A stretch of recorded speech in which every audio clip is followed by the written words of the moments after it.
नमस्कार। कानुन न्याय तथा संसदीय मामिला मन्त्रालय र नेपाल टेलिभिजनको संयुक्त प्रस्तुति कानुनका कुरामा यहाँलाई हार्दिक स्वागत छ। प्रत्येक 15 दिनमा प्रसारण हुँदै आएको यस कार्यक्रमको मूलभूत उद्देश्य नागरिक सचेतनाका माध्यमबाट न्यायमा पहुँच सहज बनाउने र लोकतन्त्रको सबलीकरणमा योगदान गर्ने हो।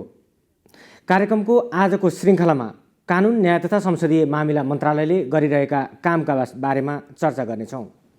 यसै सिलसिलामा आज हामीसँग हुनुहुन्छ कानुन न्याय तथा संसदीय मामिला मन्त्रालयका सचिव ऋषि राज भण्डारी। सचिव, यहाँलाई स्वागत छ। धन्यवाद। कानुन मन्त्रालयको जिम्मेवारी भर्खरै मात्रै सम्हाल्नु भएको छ, अहिले यहाँलाई त्यसका लागि बधाई छ। यो काम चाहिँ कसरी अगाडि बढाउनु भएको छ मन्त्रालयले? कानुन मन्त्रालय कानुन निर्माण गर्ने सिलसिलामा नेपाल सरकारका सम्पूर्ण मन्त्रालयहरूको एउटा कन्सल्ट्यान्ट मिनिस्ट्रीको रूपमा रहेको छ कानुन निर्माण गर्ने हकमा।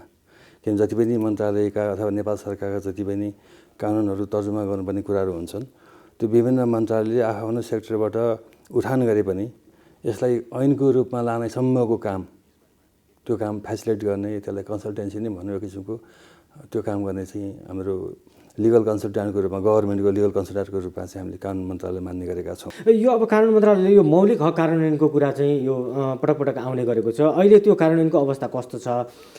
त्यो मौलिक हक कार्यान्वयन सम्बन्धी ऐनहरू त सबै बनिसके, केही नियमावली पनि प्राय बनिसकेका छन्, केही बाँकी छन्।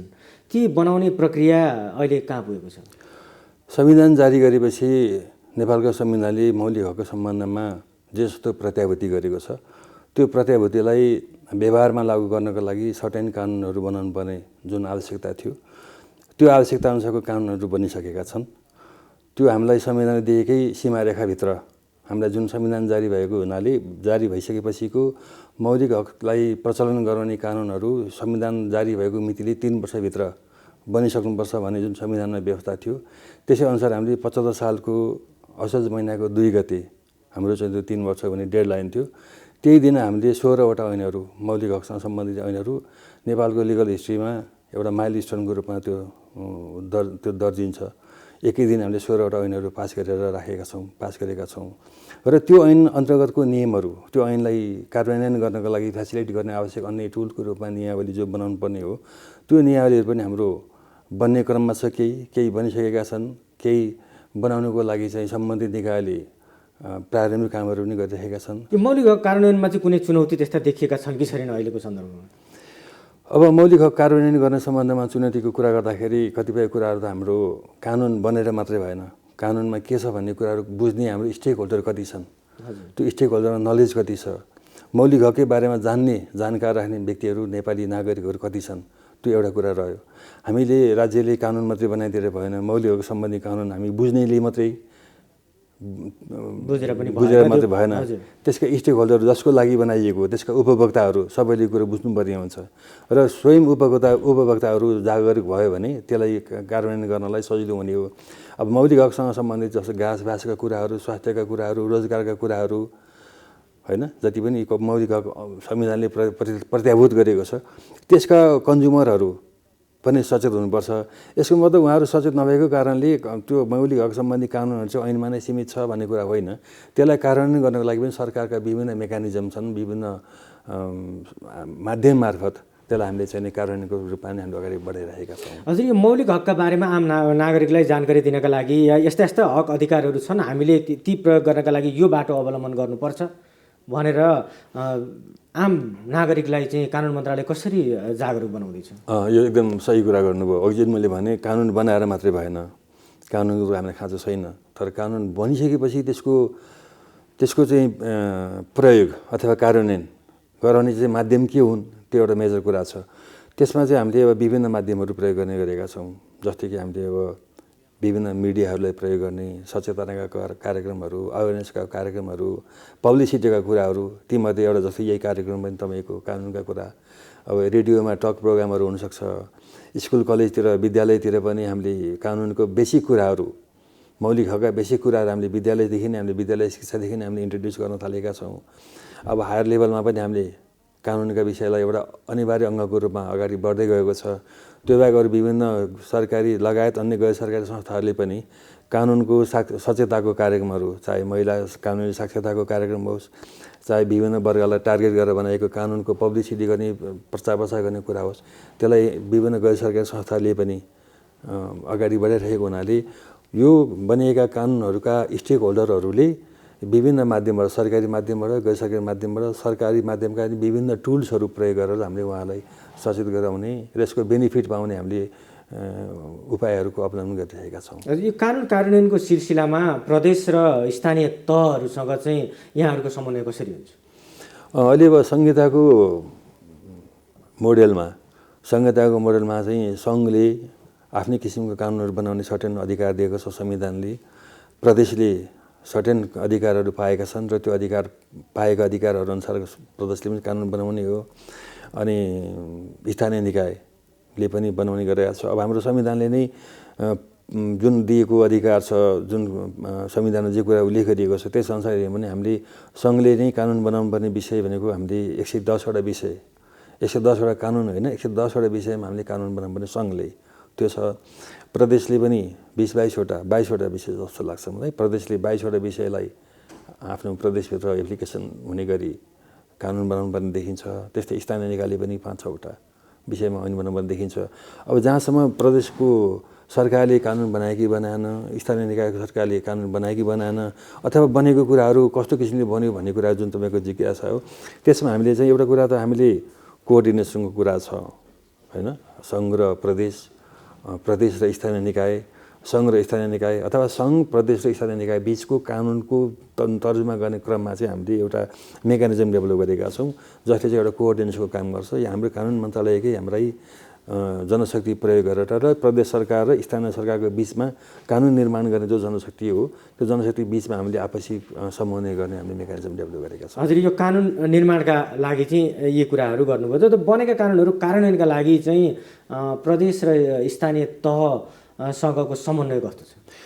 अब हामीले कानुन मन्त्रालयले चाहे सङ्घीय कानुन मन्त्रालय होस्, चाहे प्रदेशको होस्, चाहे स्थानीय निकायको होस्, कानुन निर्माण गर्ने र कानुन कार्यान्वयन गर्ने निकायहरू फरक हुन्। हामीले सङ्घले बनाएको कानुन मन्त्रालयले बनाएको कानुनहरूको कार्यान्वयन गर्ने विभिन्न मन्त्रालयहरू हुन्छन्। त्यो विभिन्न मन्त्रालय हुनाले पहिलो कुरा त उहाँहरू आफै सचेत हुनुहुन्छ, किनभने कानुन त उहाँहरूलाई आवश्यक पर्यो, बनाइदिने काम एउटा एक्सपर्ट मिनिस्ट्रीको हैसियतले कानुन मन्त्रालयले बनाइदिने हो र उहाँहरूले आफ्नो कार्य सञ्चालनको लागि जुन ऐनहरू उहाँलाई आवश्यक थियो त्यो आवश्यक भएको ऐनहरू अनुसार कानुन मन्त्रालयले बनाइसकेपछि त्यसको कार्यान्वयन उहाँहरूले गर्ने हो। हामीले त्यसको मतलब हामीले बनाएको ऐनहरूको कार्यान्वयनको स्थिति के छ त्यो हेर्दै नहेर्ने त होइन। हामीले कानुन मन्त्रालयले बनाएको, कानुन मन्त्रालयबाट जति पनि ऐनहरू बने त्यो बनेका ऐनहरूको कार्यान्वयनको स्थिति के छ भने हाम्रो त्यो हेर्ने मेकानिजम पनि छ। हामीले त्यसलाई पनि रिभ्यू गर्ने, हामीले मोनिटरिङ गरेका छौँ। यसको अतिरिक्त हामीसँग कानुन मन्त्रालय मात्रै नभएर हामी नेपाल कानुन आयोग पनि छ। कानुन आयोगले पनि यस विषयमा चाहिँ बनेका कानुन कतिको समय सान्दर्भिक हो, कतिको त्यो निड बेस भयो, निड बेस भएन भने त्यो कार्यान्वयन हुन सक्दैन। त्यसले गर्दाखेरि त्यो कुराको मोनिटरिङ गर्ने कामहरू कानुन मन्त्रालयले नै गर्छ, कानुन आयोगले नै गर्छ। त्यसै गरी प्रदेश सरकारको पनि त्यही अनुसारको आफ्नै किसिमको मेकानिजम छ। अब यो कानुन मन्त्रालयले कतिपय कानुन बनाउनका लागि या मसौदा तयार पार्नका लागि ढिला गर्दाखेरि हामीले कानुन बनाउन पाएनौँ भन्ने गुनासो पनि केही समय अगाडि प्रदेशहरूबाट आउने गरेको थियो। अब अहिले पछिल्लो समयमा त्यस्तो स्थिति छ कि छैन? यसमा के छ भने यहाँको कुरा ठिकै हो। अब प्रदेश र स्थानीय निकाय भनेको नि नेपाल सरकारकै अङ्ग हो। नेपाल सरकारको अङ्ग भएको हुनाले कतिपय कुराहरू चाहिँ सङ्घले बनाएको कानुन चाहिँ उहाँहरूको लागि मोडल एक्टको रूपमा रहेको हुन्छ। जस्तै सङ्घीय निजामती सेवा ऐनको कुरा जो छ अहिले हामी कहाँ चाहिँ यो चर्चाको विषय त्यो छ। सङ्घीय निजामती सेवा ऐन हामीले जुन किसिमले अहिले बनाउन लागिरहेका छौँ त्यसको स्वरूप जस्तोसुकै होस्, तर त्यो ऐन बनेपछि मात्रै त्यो ऐनको गाइडेन्समा रहेर, त्यो ऐनको प्रिन्सिपलमा रहेर त्यसलाई एउटा अम्ब्रेला एक्टको रूपमा राखेर प्रदेशले पनि चाहिँ प्रदेश निजामती सेवा ऐन बनाउनु पर्ने हुन्छ। त्यसरी स्थानीय निकाय पनि अब उसको पनि आफ्नै कर्मचारीहरूको नियुक्ति भएका कुराहरू छन्। त्यसले गर्दाखेरि चाहिँ हाम्रो एउटा प्यारेन्ट एक्टको रूपमा अथवा एउटा मास्टर एक्टको रूपमा भन्नुहोस् चाहिँ हाम्रो सङ्घीय निजामती सेवा ऐनले लिएको जस्तै निजामती सेवा मात्रै नभएर अरू विषयमा पनि अरू विषयमा चाहे ट्याक्स इम्पोज गर्ने कुरा होस्, कर लागू गर्ने कुरा होस्, चाहे राजस्व सङ्कलनका कुराहरू होस्, चाहे शान्ति सुरक्षा व्यवस्थित गर्ने कुरा होस्, जुनसुकै ऐन बनाउँदाखेरि पनि सङ्घको कानुन चाहिँ एउटा मोडल एक्टको रूपमा रहन्छ र र यही ऐनकै फर्मुलामा यही ऐनकै यसैको गाइडेन्समा यसैको प्रिन्सिपलमा उहाँले प्रदेश र स्थानीय निकायले बनाउने हो। त्यसमा अहिले देखिएको अप्ठ्यारो भनेको चाहिँ एउटा उहाँहरूलाई अप्ठ्यारो पर्यो भने चाहिँ हाम्रो सङ्घीय निजगत सेवा ऐन पास नभएको हुनाले प्रदेश सरकार र स्थानीय निकायले चाहिँ कर्मचारीहरूको नियुक्तिका कुराहरू कर्मचारीको व्यवस्थापनका कुराहरूमा अप्ठ्यारो पर्यो भन्ने चाहिँ आइरहेको छ। हामी सबैलाई थाहा छँदैछ। त्यही भएको अरू चाहिँ अब उहाँहरूलाई दिएको अधिकार जुन राजस्व सङ्कलन गर्ने कुराहरू कर लगाउने कुराहरू होइन अरू स्थानीय निकायको लोकल ट्याक्सका कुराहरू हुन्छ नि त्यो कुराहरूमा चाहिँ कुनै समस्या छैन। हजुर अब अहिले चाहिँ त्यो जुन कानुन कार्यान्वयनका सिलसिलामा पनि कुनै त्यस्ता समस्याहरू देखेका छन् कि छैनन् पछिल्लो समयमा? कार्यान्वयन गर्न कठिनाइ भयो भन्ने कुरा त अहिले कानुन मन्त्रालयको नोटिसमा आइसकेको छैन। अब अघि भने कार्यान्वयन गर्ने भनेको पनि अब सम्बन्धित मन्त्रालयहरू विभिन्न आफ्नो लाइन मिस्ट्री हुन्छ। अब कार्यान्वयन गर्नलाई चाहिँ कानुनीकै कारणले कार्यान्वयन गर्नलाई नै गाह्रो पर्यो भन्ने चाहिँ छैन। किनभने कानुनको आफैमा अब फल्ट छ, कानुनको तर्जुमामै फल्ट छ भनेदेखि चाहिँ कार्यान्वयन हुन नसक्ने कानुन त बन्दैन। बनिसकेको कानुनलाई कार्यान्वयन गर्नको लागि चाहिँ कुनै गाह्रो छ भन्ने लाग्दैन। हो कतिपय कुरा के छ भने त्यो कार्यान्वयन गर्नको लागि स्थानीय निकायमा त्यो निकाय उसको आफ्नो चाहिँ लोकल नेटवर्क नहुन सक्छ अथवा चाहिँ त्यहाँ वर्क फोर्सको कमी हुनसक्छ। अब त्यो प्रभावकारी चाहिँ गराउनलाई मात्रै कठिन हुनसक्छ। कार्यान्वयन हुनै नसक्ने होइन, प्रभावकारी कार्यान्वयन अथवा ऐन मौकामा इन टाइम हुनुपर्ने कुराहरूमा चाहिँ केही व्यवधानहरू हुन सक्छन्। हजुर यो प्रदेश र स्थानीय तहले बनाएका कानुनहरूको समीक्षा चाहिँ हाम्रो यो कानुन न्याय तथा संसदीय मामिला मन्त्रालयले कसरी गर्ने गरेको छ? हामी यसमा एउटा कमिटी छ। हजुर त्यो हामी एउटा त्यो कमिटीले नै हामीले चाहिँ त्यसमा गरिरहेका हुन्छौँ, काम गरिरहेका हुन्छौँ। हामी प्रदेश र स्थानीय निकाय बिचमा हाम्रो इन्टरलिङ्क भइरहेको हुन्छ, छलफल भइरहेको हुन्छ। उहाँहरूले ड्राफ्टिङ गरेका इनिसिएसन गरेका कानुनहरू हामीले यहाँबाट सङ्घीय एउटा मन्त्रालयको हैसियतले पनि हामीले इनपुट दिने कामहरू गर्छौँ। एउटा कोअर्डिनेसन भनौँ, एउटा छोटकरीमा कोअर्डिनेसन भइरहेको हुन्छ। भनेपछि अब उहाँहरूले कुनै सुझावहरू पनि मागेको त्यस्तो अनुभव छ अहिले कानुन मन्त्रालयसँग? अब लिखित रूपमा नै के गरौँ भनेर सुझाव मागेको चाहिँ मेरो नोटिसमा छैन। हजुर र लिखित रूपमा नै नोटिस के गरौँ भनेर माग्ने विषय पनि होइन। किनभने प्रदेशहरू पनि आफ्नो कानुन बन्ने विषयमा सङ्घ जतिकै उहाँको दायरा सानो छ, तर सङ्घ जतिकै उहाँहरू इम्पावर्ड हुनुहुन्छ। अब सरसल्लाह लिने कोअर्डिनेसन गरी यसमा चाहिँ अब बेसिक प्रिन्सिपललाई टेक्ने कुराहरूमा केही कुराहरूमा इन्फर्मल रूपमा केही कुराहरू छलफल हुने अथवा फर्मल रूपमै बोलाएर मिटिङ हुने त्यो कुरा हुनसक्छन्। तर कसरी अगाडि बढौँ भनेर चाहिँ लिखित रूपमा नै माग्ने विषय यो होइन। कानुन बनाउने क्रियामा मिटिङमा हामी चाहिँ जान्छौँ। पहिला हामीहरू प्रदेशमा गएर पनि प्रदेशको कानुन मन्त्रालयमा हाम्रो यहाँ सङ्घीय कानुन मन्त्रालयका साथीहरू कर्मचारीहरू हामीहरू गएर त्यहाँ चाहिँ छलफल गर्ने इनपुट दिने त्यो कुराहरू भइरहेको छ। यो कानुन मन्त्रालयलाई सचिवज्यू एउटा यो सङ्घीयताको मूल मर्म बुझ्ने मन्त्रालयको रूपमा लिइन्छ। अहिले यो सङ्घीयताको भावना अनुसार नै देश अगाडि बढिरहेको छ र कानुनको दृष्टिले हेर्दाखेरि हामीले जुन संविधानको संविधान छ त्यसले परिकल्पना गरेका अधिकारहरू चाहिँ यो संहितामा कतिको चाहिँ कार्यान्वयन भएको त्यस्तो देखिन्छ? यो अहिलेको संविधान तर्जुमा भइसकेपछि यो संविधान नै संहिता मा आधारित होइन, संविधानले बनाएको कल्पना गरेको संहिता हो। त्यो संहिता सङ्घीय संरचनामा मुलुक गइसकेपछि हामीले संविधान बमोजिम धेरैवटा कानुनहरू बनाइसकेका छौँ। जुन कानुन भनेको चाहिँ संहितालाई सुदृढ बनाउने, हाम्रो सङ्घीय संरचनालाई सुदृढ बनाउने हो। त्यसमा मलाई लाग्छ 147वटा 140-50वटा ऐनहरू बनिसकेका छन्। कतिपय कुराहरू 50-60वटा ऐनहरू अलि हाम्रो पार्लियामेन्टमा विचाराधीन छ। कतिपय ऐनहरू यी सबै कुराहरू सङ्घीय संरचनामा आधारित संहितालाई सुदृढ गर्ने र सङ्घीय संरचनामा संविधानले खोजेका ऐनहरू। संविधान यदि यस्तो कानुन बनेपछि सङ्घीय संरचना अन्तर्गतको आवश्यक परेका कानुनहरू यी हुन् भनेर जो संविधानले खोजेको थियो त्यो खोजेअनुसारको ऐनहरू 147वटा बनिसकेका छन्। 50वटा जति ऐनहरू पार्लियामेन्टमा पाइपलाइनमा चाहिँ विचाराधीन छ। केही ऐनहरू हामीले बनाउनु गो अहेड भनेर हामीले सैद्धान्तिक सहमति दिएका छौँ। केही ऐनहरूमा सम्बन्धित मन्त्रालयबाट इनिसिएटिभ कामहरू भइरहेका छन्। त्यसले गर्दाखेरि चाहिँ संहितालाई सुदृढ गराउने, संहितालाई कार्यान्वयन गर्नको लागि एउटा मेजर रोल भनेको कानुन मन्त्रालयले किन हो भने कानुन मन्त्रालय यस अर्थमा कि त्यसको टुल, त्यसलाई चाहिने टुल बनाउने मन्त्रालय चाहिँ कानुन मन्त्रालय हो। त्यो टुल भनेको लिगल टुल। लिगल टुल नै यस्तो टुल हो जसले त्यो नभइकन कुनै पनि कुराहरू चल्दैन।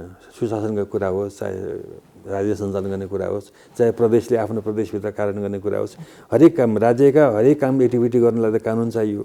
कानुन चाहिएको हुनाले कानुन बन्दाखेरि चाहिँ सङ्घीय संरचनामा आधारित भएर बनाउने जिम्मा चाहिँ सङ्घको हकमा कानुन मन्त्रालय, प्रदेशको हकमा प्रदेशका कानुन मन्त्रालय, आन्तरिक मन्त्रालय र स्थानीय निकाय पनि उहाँहरूको आफ्नो जुन संविधानले दिएको अधिकार छ त्यो अन्तर्गतको कानुनहरू उहाँले नै बनाउने र सङ्घले नै बनाउनु भएको हुनाले यी सबै कुराहरूको चाहिँ कामबाट नै हाम्रो चाहिँ संहिता सुदृढ हुने हो। त्यसले गर्दाखेरि चाहिँ यसमा हाम्रो मन्त्रालयको मेजर रोल छ र सङ्घीय संरचनालाई सुदृढ बनाउनलाई आवश्यक पर्ने कानुनहरूको अहिले लगभग बनिसकेको छन्। हजुर, यो कानुन कार्यान्वयन सँगसँगै एउटा यो मानव अधिकारको पनि कुरा आउने रहेछ, सँगसँगै आउँछ। यो मानव अधिकारको चाहिँ संरक्षण प्रवर्धन गर्नका लागि अहिले जति पनि कानुनी आधारहरू तयार पारिएको छ यी पर्याप्त छन् या यसका लागि थप केही गृह कार्य गर्नु आवश्यक त्यस्तो केही देखिएको छ? मानव अधिकारसँग सम्बन्धित कानुनहरू अहिले जति पनि बनिरहेका छन् त्यो कानुनहरू पर्याप्त छन् भनेर म भन्न त सक्दिनँ, तर अपर्याप्त चाहिँ छैनन्।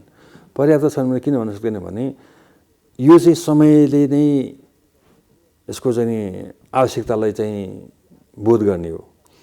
केही दशक अगाडिका मानव अधिकारका मूल्य र मान्यता र अहिलेको अवस्थामा मानव अधिकारका मूल्य र मान्यतामा धेरै चेन्जहरू भइसकेका छन्। पहिलाका मानव अधिकारका बेसी कुराहरू हुन्थ्यो भने अहिले हामी कहाँ मानव अधिकारका स्तरहरू, क्वालिटीहरू नै धेरै फरकहरू परेर त्यसको दायराहरू पनि धेरै फरक हुन थालेको छ।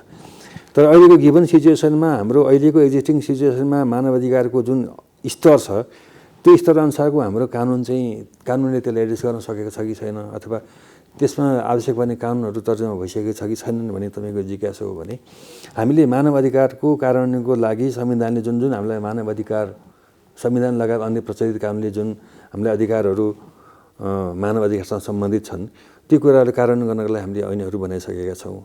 जस्तो कि कुराहरू हुन्छ अहिले रोजगारीका हकको कुराहरू भए, आवासका कुराहरू भए, अरू चाहिँ नि नागरिक अधिकारको कुराहरू भए, यी सबै कुराहरूको लागि हामीले बनाउनु पर्ने ऐनहरू बनिसकेका छन्।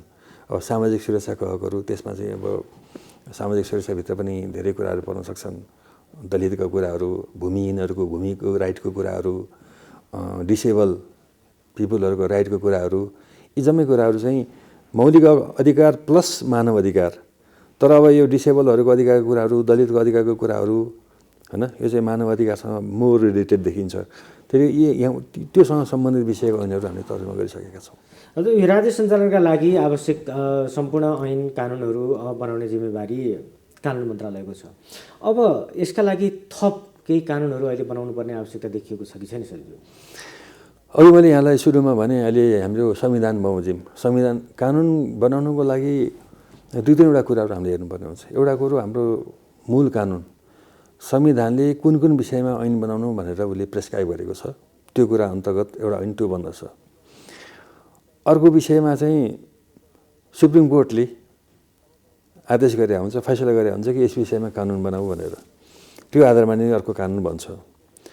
अर्को कुरा चाहिँ पार्लियामेन्टेरियनहरूले नै हामीलाई यो विषयको ऐन चाहियो भन्ने एउटा पार्लियामेन्टरीको भोइस हुन्छ, त्यो आधारमा नै हामीले कानुनको तर्जुमा गरेका हुन्छौँ।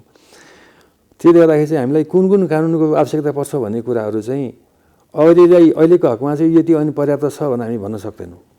किनभने यो कानुनको आवश्यकता भन्ने कुराहरू चाहिँ समाजले माग्ने हो।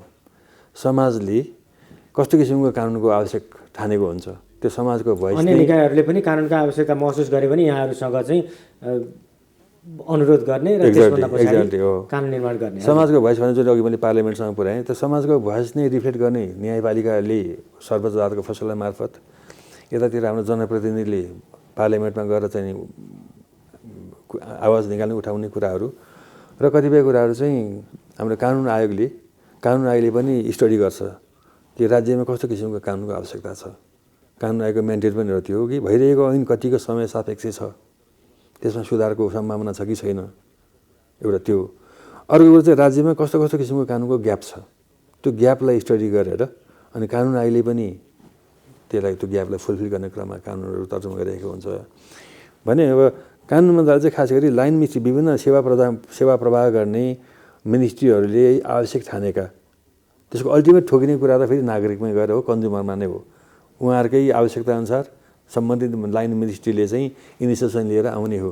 त्यसले गर्दा अहिलेको हकमा चाहिँ कानुन पर्याप्त छ भनेर भन्न सक्ने अवस्था छैन, किनभने अहिले जति छ हामीलाई संविधानले प्रेस्क्राइब गरे अनुसार हामीले कानुनहरू तर्जुमा गरेका छौँ होइन। तर समय त गतिशील छ, हामीलाई आज आवश्यक नपरेको कानुन भोलि आवश्यक पर्न सक्छ होइन। एउटा चेतनाको स्तरले, एउटा चाहिँ समयको गतिको प्रभावले, त्यो दुईवटा कुराले गर्दाखेरि ऐन कानुन बनाउने त्यसैले त कानुन मन्त्रालय बनेको त वर्षौँ भयो नि, कानुन मन्त्रालय स्थापना भएको त, र वर्षौँ भयो र हामीले वर्षौँदेखि नै कानुन तर्जुमा गर्ने काम गरिरहेका छौँ। तैपनि अहिलेसम्म हामी किन काम गरेँ? अहिले पनि हाम्रो पाइपलाइनमा त्यत्रो ऐनहरू मैले भने 147वटा ऐनहरू बनिसके, पाइपलाइनमा पार्लियामेन्टमा 50-60वटा त्यहाँ छन्, अरू हामीले कानुन मन्त्रालय सहमति दिएका मन्त्रालय फेरि कानुन बनाउने काम गरिरहेका छन्। यसको कारण के भने समय परिवर्तित छ, गतिशील हुन्छ, गतिशील भए सँगसँगै मान्छेको समाजमा नयाँ नयाँ कानुनको आवश्यकता पर्छ। त्यसै कारणले चाहिँ यो कहिले पनि कम्प्लिट हुँदैन। अहिले हामी बनाएको ऐनहरू कम्प्लिट भयो अब हामीलाई पुग्दो भयो भन्ने होइन। त किन हामीलाई एउटा मिजर के त अब कतिवटा कानुनसम्म बन्न चाहिँ पुग्छ भनेको त्यो मिजर भनेको चाहिँ अहिले हामीले एउटा मिजर गर्ने आधार भनेको चाहिँ संविधान। संविधानले चाहिँ यति विषयमा कानुन बना, जो अघि यहाँलाई मैले बताइसकेँ कि संविधानले सङ्घीय सरकारले यो संविधान त जारी भइसकेपछि बनाउनुपर्ने कानुन कतिवटा कानुन रहेछ भनेर भन्दा हामीले हेर्दाखेरि चाहिँ 110वटा विषय, 110वटा विषयको कानुन भन्दाखेरि 110वटा नै हुन पनि सक्छ, अथवा त्योभन्दा बढी पनि हुनसक्छ, अथवा 50-60वटा ऐन बनेर पनि 110वटा विषयलाई हामीले सम्बोधन गर्न सक्छौँ। त्यो त संविधानले प्रोजेक्सन गरेको कुरा भयो। त संविधान बनेको पनि 4-5 वर्ष त भइ नै सक्यो होइन। त्यो 4 वर्षको बिचमा त हामी त्यो संविधानले प्रोजेक्सन गरेको भन्दा बढी पनि त समाजले त डिमान्ड गर्न थालिसकेको हुनसक्छ नि। त्यसले गर्दाखेरि चाहिँ संविधान के अरे कानुन बनाउने कुराहरू अनगोइङ प्रोसेस हो, यो राज्यको आवश्यकता हो। त्यसले गर्दाखेरि चाहिँ गिभन सिचुएसनमा चाहिँ अहिले हामी जति पनि बनाइरहेका छौँ त्यसको इम्प्लिमेन्टेसन चाहिँ कस्तो रह्यो, त्यो भयो हामी सङ्ख्या मात्रै थप्ने कि होइन, कानुनको सङ्ख्या मात्रै थपेर चाहिँ काम कम्प्लिट गर्ने हो कि त्यसको आउटपुट पनि खोज्ने र त्यसको आउटकम्स पनि खोज्ने। सचिव, अब यो हामी लगभग कार्यक्रमको अन्त्यमा पनि आइसकेका छौँ। यो कानुनहरू बनिरहन्छन्, कानुन मन्त्रालय लगायत विभिन्न निकायहरूले कानुनबारे जानकारी दिने पनि प्रयास गरिरहेको हुन्छ आम नागरिकलाई। त्यति गर्दाखेरि पनि अब आम नागरिकको तर्फबाट मेरा हक अधिकार यी हुन्, यसरी अब यसमा कार्यान्वयनमा गर्नुपर्छ भन्न उनीहरूलाई चाहिँ आफै जागृत हुनका लागि यहाँले के सुझाव दिनुहुन्छ? एउटा कुरा चाहिँ प्रिन्सिपल, एउटा थ्योरी के छ भने कानुनको अनभिज्ञता सेम्य हुँदैन। कुनै कारण कुनै व्यक्तिले केही काम गर्दाखेरि चाहिँ मलाई थाहा थिएन यस्तो कानुन रहेछ, यो गर्न नहुने रहेछ, माफ पाऊँ भन्ने कुराहरू हुँदैन। राज्यका प्रत्येक नागरिकको दायित्व हो राज्यमा कस्तो किसिमको कानुन तर्जुमा भएको छ भन्ने कुरा जान्नुपर्ने उसको कर्तव्य हो। त्यसले गर्दाखेरि त्यसमा चाहिँ थाहा पाइन भने पाइएन। तर नेपालको शिक्षाको स्तर, नेपालको भूगोल होइन, त्यो कारणले गर्दाखेरि चाहिँ धेरै कुरा राज्यले नै गरिदिनुपर्ने हुन्छ। कानुन बनेको कुरो थाहा छैन भनेर धर पाइँदैन, माफ पाइँदैन भन्ने कुरो त एउटा विधिशास्त्रीय सिद्धान्त हो। तर कस्तो कानुन बनेको छ भनेको त कानुन बनाउने निकायले पनि राज्यमा सुसूचित त गराउनुपर्छ होइन। त्यसमा चाहिँ हामीलाई विभिन्न टुलहरू प्रयोग गर्ने हो, जुन मैले भने मिडियालाई प्रयोग गर्ने हो। अब अहिले यो कोरोनाको कारणले हामीहरू राजधानी नै केन्द्रित हुनुपरेको छ, नभए हामीले बनाएका कानुनहरू इभन अन्तर्राष्ट्रिय कानुनले चाहिँ दायित्व सिर्जना गरेका विषयमा बनाएका कानुनहरू पनि हामीले यस्ता किसिमको कानुनहरू बनाएका छौँ भन्ने कुरा हामीले विभिन्न गोष्ठी, छलफल, सभा समारोह, विभिन्न आयोजनाहरू गरेर चाहिँ हामीले एउटा सचेतनाको कार्यक्रमहरू, चाहे त्यो रेडियोबाट होस्, चाहे टेलिभिजनबाट होस्, चाहे फिल्डमा गएर होस्, यी विभिन्न माध्यमहरू, स्कुलका कुराहरू पनि गरेँ, कलेजका कुराहरू, यसलाई हामीले एउटा वाइड रूपमा होइन, जस्तै कि अब स्थानीय निकायको हकमा हुन्छ भने एकदम जरुरी छ स्थानीय निकायमा कानुन सचेतताको कार्यक्रम। किनभने स्थानीय निकायमा न्यायिक समिति छ, न्यायिक समितिले ठुल्ठुला आफ्नै क्षेत्रभित्रका ठुल्ठुला विषयमा निर्णय गर्ने अधिकार दिएको छ। तर निर्णय गर्ने अधिकारीमा त्यो स्ट्रेन्थ छ कि छैन, त्यो लिगल स्ट्रेन्थ छ कि छैन भन्ने कुरा आउँछ। त्यसको लागि हामीले उहाँहरूलाई ओरिएन्टेसन गर्ने, तालिम दिने कामहरू पनि हामीले गर्नुपर्ने हुन्छ। त्यसले गर्दाखेरि चाहिँ यसको अब कानुन बनाएर मात्रै भएन, बनाइसकेपछि त्यसलाई कार्यान्वयन गर्नको लागि पनि फेसिलिटी गर्ने काम पनि हाम्रो रहेको हुन्छ। हस् सचिव, धन्यवाद, यहाँसम्म आइदिनु भयो, आफ्ना कुरा राखिदिनु भयो। धन्यवाद। कानुन न्याय तथा संसदीय मामिला मन्त्रालय र नेपाल टेलिभिजनको संयुक्त प्रस्तुति कानुनका कुरामा आज हामीले कानुन न्याय तथा संसदीय मामिला मन्त्रालयले गरिरहेका कामका बारेमा छलफल गऱ्यौँ। कार्यक्रमको अर्को श्रृङ्खलामा पनि हामी कानुनका विविध पक्षमा छलफल गर्ने गरी उपस्थित हुनेछौँ। नमस्कार।